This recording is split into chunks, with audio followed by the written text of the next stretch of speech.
Just hours to go before the much-awaited meeting between US President Donald Trump and Russian President Vladimir Putin takes place at the Elmendorf Air Base in Anchorage, Alaska. As American and Russian officials scramble last minute with the details of the meeting, this is the first time the top leaders of both countries are meeting in 4 years, and also the first meeting of the leaders since the Russian-Ukraine conflict. The Russian Foreign Ministry has confirmed that Foreign Minister Sergei Lavrov will attend the Alaska summit. Though Trump has recently expressed his disappointment on several occasions after his telephonic conversations with Putin, the president, according to the White House, looks forward to the meet as a feel-out meeting. He said that this is really a feel-out meeting. He said, I'm going to meet with President Putin and we're going to see what he has in mind. And if it's a fair deal, I'll reveal it to the European Union leaders and to the NATO leaders and also to President Zelensky. I'm going in to speak to Putin and I'm going to be telling him, you've got to end this war, you've got to end it.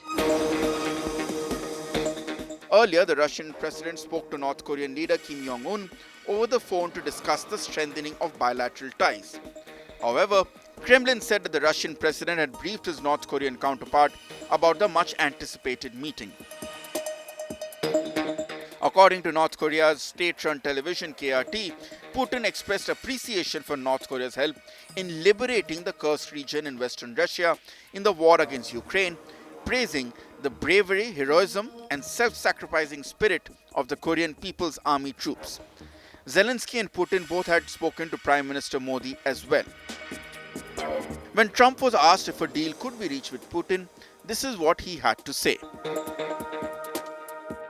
Well, we're going to have a meeting with Vladimir Putin, and at the end of that meeting, probably in the first 2 minutes, I'll know exactly whether or not a deal can be made. How will you know that? Because that's what I do. I make deals. But it's not just a meeting between the world's two biggest nuclear nations. There is a lot of pressure on the United States from the European leaders and Ukraine to impose sanctions on Russia following its invasion of Ukraine. But Trump has not imposed any sanctions so far. In fact, he on earlier occasions has referred to Putin as his friend. Recently, Trump's growing frustration with Moscow's handling of the war has had a ripple effect. While US Special Envoy Steve Witkoff was in Moscow working out a Trump-Putin meeting, India, Russia's ally, bore the brunt of Trump's wrath after it was slapped with an additional 25% tariff for purchasing Russian oil. As Ukrainian President Vladimir Zelensky will not be a part of this meeting, the talk about territorial concessions to reach a deal to end the war is a matter of great concern.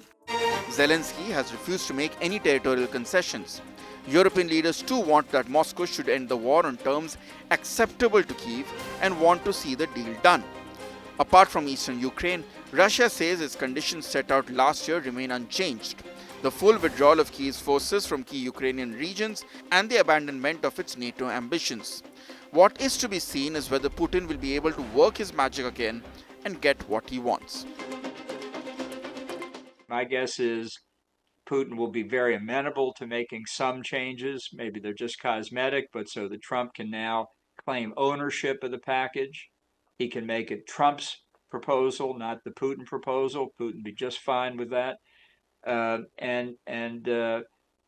real metric here, the person being tested, is Putin.